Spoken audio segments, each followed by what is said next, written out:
Special recipe ചെയ്യാം. അപ്പോൾ ഇന്ന് ഉണ്ടാക്കാൻ വേണ്ടിയിട്ട് പോകുന്നത് ചിക്കൻ കറിയാണ് ഉണ്ടാക്കുന്നത്. ഞാൻ ഇതിനു മുമ്പ് ഒരു 75 വെറൈറ്റീസ് ചിക്കൻ കറികൾ ഞാൻ അപ്ലോഡ് ചെയ്തിട്ടുണ്ട്. അപ്പോൾ നിങ്ങൾക്ക് അതിനകത്ത് ഏതെങ്കിലും റെസിപ്പികൾ വേണമെന്ന് വെച്ചിട്ടുണ്ടെങ്കിൽ യൂട്യൂബിൽ പോയിട്ട് മിയ കിച്ചൻ ചിക്കൻ കറി എന്ന് പറഞ്ഞ് ടൈപ്പ് ചെയ്തിട്ടുണ്ടെങ്കിൽ റെസിപ്പികളൊക്കെ വരും.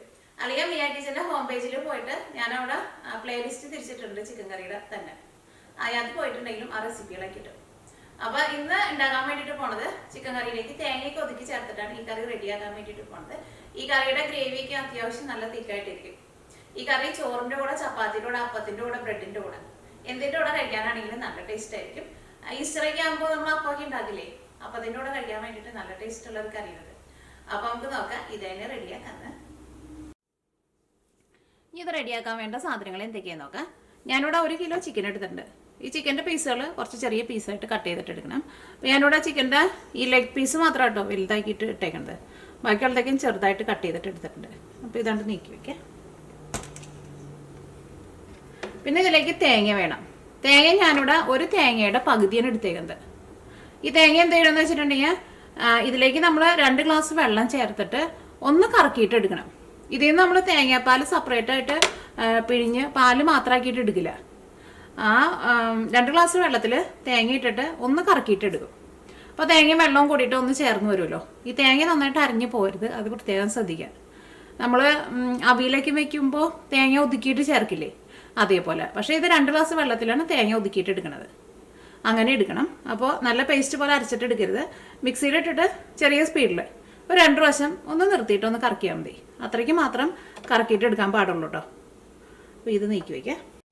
ഈ കറിയിലേക്കുള്ള മസാല ഉണ്ടാക്കാൻ വേണ്ടിയിട്ട് ഞാനിവിടെ ഇതേപോലത്തെ 3 തക്കാളി എടുത്തിട്ടുണ്ട്.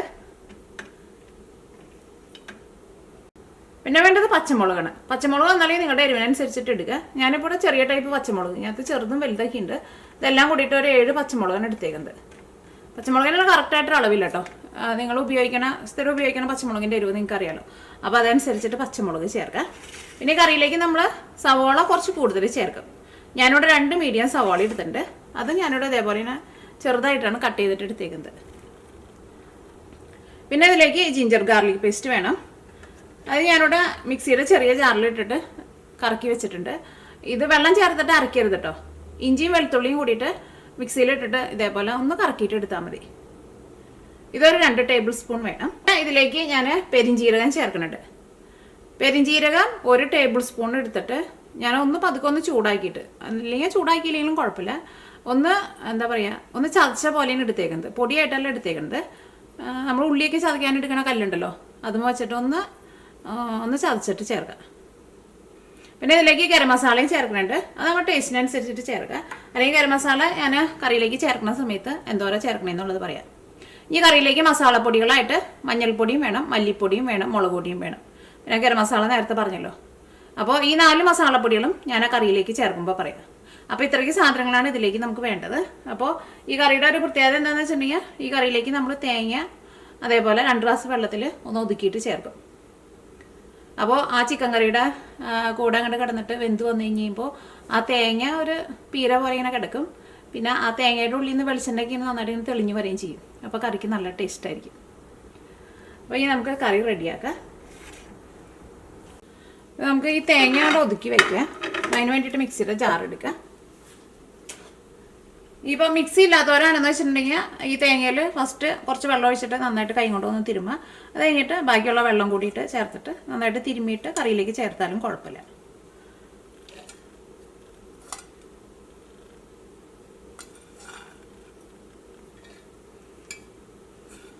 അപ്പോൾ ഇത് നമ്മളിപ്പോൾ ഇതേപോലെ ഇങ്ങനെ കൈ നിറച്ചിട്ട് ഒരു പിടിക്കണക്ക് എടുക്കാമെന്ന് വെച്ചിട്ടുണ്ടെങ്കിൽ ഇതൊരു 6 പിടി തേങ്ങ ഉണ്ടാവും കേട്ടോ. എന്നാൽ ചിലപ്പോൾ നിങ്ങൾ ഫ്രോസൺ തേങ്ങയൊക്കെ എടുക്കുമ്പോൾ അങ്ങനെ അപ്പോൾ പിടിക്കണക്കിന് എടുത്താൽ മതി. അതിപ്പോൾ ഇച്ചിരി കൂടിയാലും കുറഞ്ഞാലും കുഴപ്പമില്ല. കൃത്യം എത്രയ്ക്ക് അളവ് തന്നെ വേണമെന്നില്ല. അപ്പോൾ ഇതിലേക്ക് വെള്ളം ചേർക്കാം. അപ്പോൾ ഇതിലേക്ക് ഒരു ഏകദേശം 1.5 ഗ്ലാസ് വെള്ളം ചേർത്തിട്ടുണ്ട്. അപ്പോൾ തേങ്ങ കറക്കി എടുത്തിട്ടുണ്ട്. ഇത് റെഡിയാക്കാൻ വേണ്ടിയിട്ട് ഒരു പാൻ വെച്ചിട്ട് ചൂടാക്കാം. അപ്പോൾ പാൻ നന്നായിട്ട് ചൂടായിട്ടുണ്ട്. ഇതിലേക്ക് ഓയിൽ ചേർക്കാം. അത് നിങ്ങൾക്ക് ഇഷ്ടമുള്ള ടൈപ്പ് ഓയിൽ ചേർക്കാം കേട്ടോ. ഓയിൽ കുറച്ച് കൂടുതൽ ചേർക്കണം. ഓയിൽ നന്നായിട്ട് ചൂടായിട്ടുണ്ട്. ഇതിലേക്ക് നമ്മൾ ആ ചതച്ച് വെച്ചേക്കണ പെരിഞ്ജീരകം ഉണ്ടല്ലോ, 1 ടേബിൾ സ്പൂൺ, അത് ചേർക്കാം.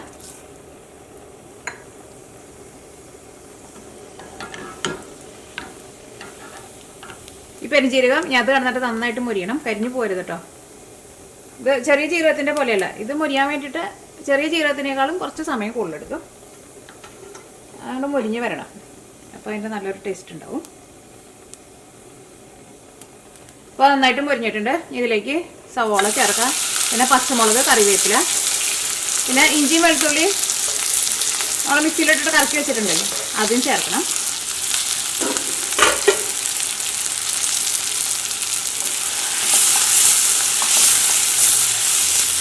അപ്പോൾ പെരുംജീരകം മുരിഞ്ഞിട്ട് നല്ലൊരു സ്മെല്ല് വരുന്നുണ്ട്.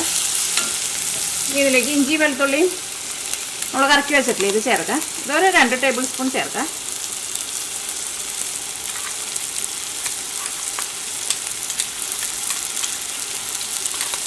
ഈ വെളുത്തുള്ളിയൊക്കെ നിങ്ങൾ എടുക്കുമ്പോൾ നമുക്ക് ഇങ്ങനെ പാക്കറ്റിൽ ഫ്രോസൺ വെളുത്തുള്ളി വരില്ലേ, അങ്ങനത്തെ വെളുത്തുള്ളി ചേർക്കരുത് കേട്ടോ. അങ്ങനത്തെ വെളുത്തുള്ളി ഞാൻ ഒരു പ്രാവശ്യം വാങ്ങിച്ചിട്ടുണ്ടായിരുന്നു, പക്ഷെ അതിനൊരു ടേസ്റ്റും മണമൊന്നുമില്ല.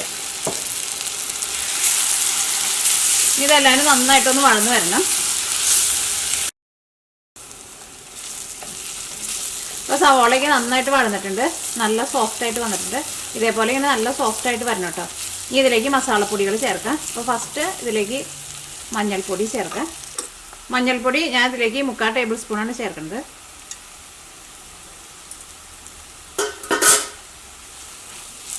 ഇനി മഞ്ഞൾപ്പൊടി ഞാൻ കിടന്നിട്ട് നന്നായിട്ട് മുരിയണം. അപ്പോൾ മഞ്ഞൾപ്പൊടി നന്നായിട്ട് മുരിഞ്ഞിട്ടുണ്ട്. മഞ്ഞൾപ്പൊടി മുരിഞ്ഞിട്ട് നല്ലൊരു സ്മെല്ലൊക്കെ വരുന്നുണ്ട്. ഇതിലേക്ക് മല്ലിപ്പൊടി ചേർക്കാം. മല്ലിപ്പൊടി ഞാൻ ഇതിലേക്ക് 2 ടേബിൾ സ്പൂണാണ് ചേർക്കുന്നത്. മല്ലിപ്പൊടിയൊക്കെ നിങ്ങൾ ഫ്രഷായിട്ട് പൊടിച്ചത് ചേർക്കാം, അപ്പോൾ നല്ല ടേസ്റ്റ് ആയിരിക്കും കറിക്ക്.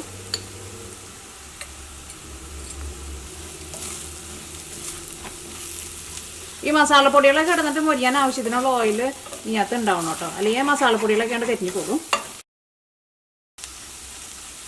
ഇപ്പോൾ മല്ലിപ്പൊടി ഇതിനകത്ത് കിടന്നിട്ട് നന്നായിട്ട് മുരിഞ്ഞിട്ടുണ്ട്. ഇനി ഇതിലേക്ക് മുളക് പൊടി ചേർക്കാം.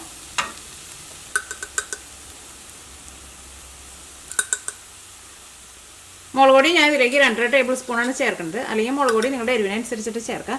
കാരണം ചില മുളക് പൊടിക്ക് ചിലപ്പോൾ നല്ല എരിവായിരിക്കും, ചില മുളക് പൊടിക്ക് അത്രയ്ക്ക് എരിവുണ്ടാവില്ല. അപ്പോൾ നിങ്ങൾ അതനുസരിച്ചിട്ട് ചേർത്ത് കൊടുക്കണം. അപ്പോൾ എല്ലാ മസാലപ്പൊടികളും ഇതിനകത്ത് കിടന്നിട്ട് നന്നായിട്ട് മുരിഞ്ഞിട്ടുണ്ട്. ഇനി ഞാനിതിലേക്ക് തക്കാളി ചേർക്കാൻ വേണ്ടിയിട്ട് പോവാണ്.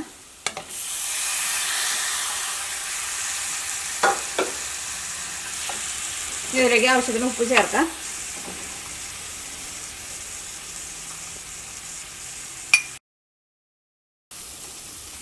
ഇപ്പോൾ തക്കാളി ഇതിനകത്ത് നന്നായിട്ട് മിക്സ് ആയിട്ടുണ്ട്. ഇനി തീ ഒരു മീഡിയം ഫ്ലെയിമിൽ വെച്ചിട്ട് ഒന്ന് മൂടി വയ്ക്കാം. ഈ തക്കാളി ഒന്ന് വെന്ത് നന്നായിട്ടൊന്ന് സോഫ്റ്റായിട്ട് വരണം. ഇത് മൂടി വയ്ക്കാം.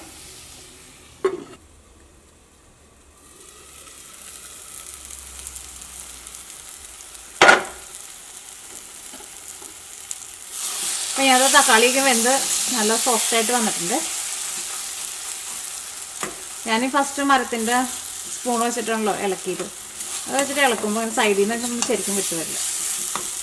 ഇതേപോലെ സ്റ്റീലിൻ്റെ വെച്ചിട്ട് ഇളക്കുമ്പോൾ സൗണ്ട് വരുമെന്ന് വെച്ചിട്ട് അങ്ങനെ ചെയ്യണത്. എനിക്ക് ആ മരത്തിൻ്റെ തവി വെച്ചിട്ട് ഇളക്കേണ്ട ഒട്ടും ഇഷ്ടമില്ല. ഇനി ഇതിലേക്ക് നമ്മൾ ആ തേങ്ങ മിക്സിയിലിട്ടിട്ട് കറക്കി വെച്ചിട്ടില്ലേ അത് ചേർക്കാൻ വേണ്ടിയിട്ട് പോവാണ്. അത് അരിക്കണമൊന്നുമില്ല കേട്ടോ. ആ തേങ്ങയും ആ തേങ്ങ നമ്മൾ കറക്കിയിട്ട് എടുത്തേക്കണം ആ വെള്ളം കൂടിയിട്ടാണ് ഇതിലേക്ക് ചേർക്കാൻ വേണ്ടിയിട്ട് പോകുന്നത്.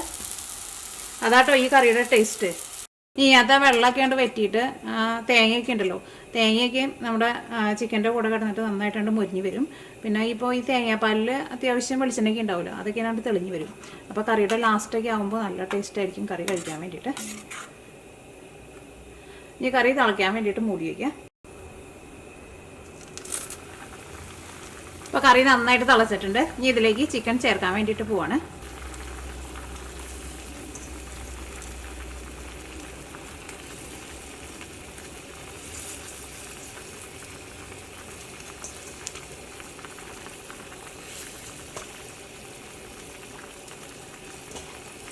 നിങ്ങൾ കറിയുടെ ടേസ്റ്റ് നോക്കിയിട്ട് ഇതിലേക്ക് ഉപ്പ് വേണമെന്ന് വെച്ചിട്ടുണ്ടെങ്കിൽ ഉപ്പ് ടേസ്റ്റിനനുസരിച്ചിട്ട് ചേർത്ത് കൊടുക്കുക. ഈ കറിയിലേക്ക് നമുക്ക് ഗരം മസാലയും കൂടിയിട്ടാണ് ചേർക്കാനുള്ളത്. ഗരം മസാല കറിയുടെ ഏറ്റവും ലാസ്റ്റ് ചേർക്കാം. ഈ കറി ചെറുതായിട്ടൊന്ന് തിക്കായിട്ട് വരണം. ഈ കറി മൂടി വയ്ക്കുക.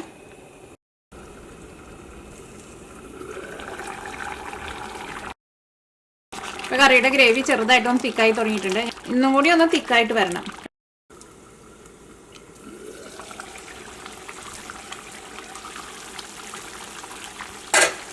കറിയിലെ ഗ്രേവി ചെറുതായിട്ട് തിക്കായി തുടങ്ങിയിട്ടുണ്ട്. ഇനി ഞാനിവിടെ തീ പതുക്കെ ഒന്ന് കുറച്ച് വയ്ക്കാൻ വേണ്ടിയിട്ട് പോവാണ്.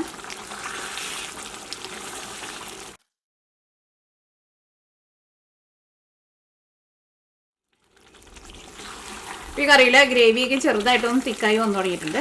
ഇനി ഞാനിവിടെ തീ പതുക്കെ ഒന്ന് കുറച്ച് വയ്ക്കാൻ വേണ്ടിയിട്ട് പോവാണ്.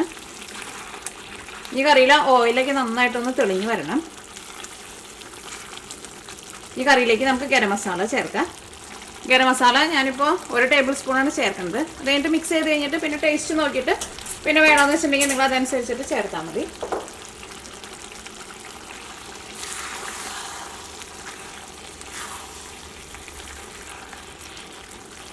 പിന്നെ കറിയിലേക്ക് നിങ്ങൾ ടേസ്റ്റിനനുസരിച്ചിട്ട് ഉപ്പും ചേർക്കണം കേട്ടോ. ഞാൻ ഫസ്റ്റ് ചിക്കനിൽ ഉപ്പ് പരട്ടി വെച്ചിട്ടുണ്ടായിരുന്നു. അപ്പോൾ അതുകൊണ്ട് പിന്നെ രണ്ടാമത് ഉപ്പ് ചേർക്കാണ്ടിരുന്നത്.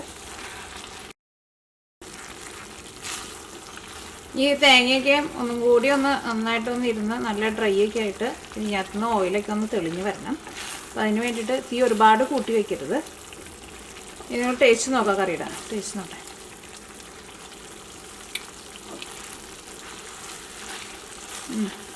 ഗരം മസാലയുടെ ടേസ്റ്റൊക്കെ നല്ല കറക്റ്റ് ഭാഗമായിട്ടുണ്ട്. അപ്പോൾ നിങ്ങൾക്ക് ഗരം മസാല കൂടുതൽ വേണമെന്ന് വെച്ചിട്ടുണ്ടെങ്കിൽ നിങ്ങൾ അതനുസരിച്ചിട്ട് ചേർത്ത് കൊടുത്തോട്ടോ. ഞാനിവിടെ തീ ഒന്ന് കുറച്ചിട്ടാണ് മുടി വയ്ക്കാൻ വേണ്ടിയിട്ട് പോകുന്നത്. ഈ ഓയിലൊക്കെ ഒന്ന് തെളിഞ്ഞ് വരണം.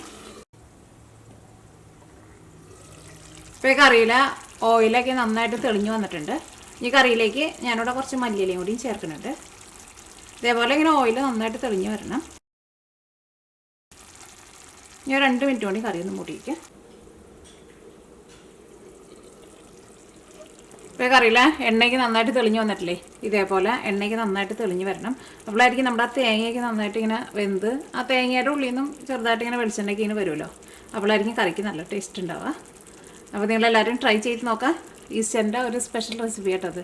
അപ്പോൾ നിങ്ങൾ ട്രൈ ചെയ്ത് നോക്കാൻ വേണ്ടിയിട്ട് മറക്കരുത്. ഈ തീ ഓഫ് ചെയ്യാം. ഈ കറി നമുക്ക് ചോറിൻ്റെ കൂടെ അല്ലെങ്കിൽ ചപ്പാത്തിയുടെ കൂടെ അപ്പത്തിൻ്റെ കൂടെ എന്തിൻ്റെ കൂടെ കഴിക്കാനാണെങ്കിലും നല്ല ടേസ്റ്റ് ആയിരിക്കും.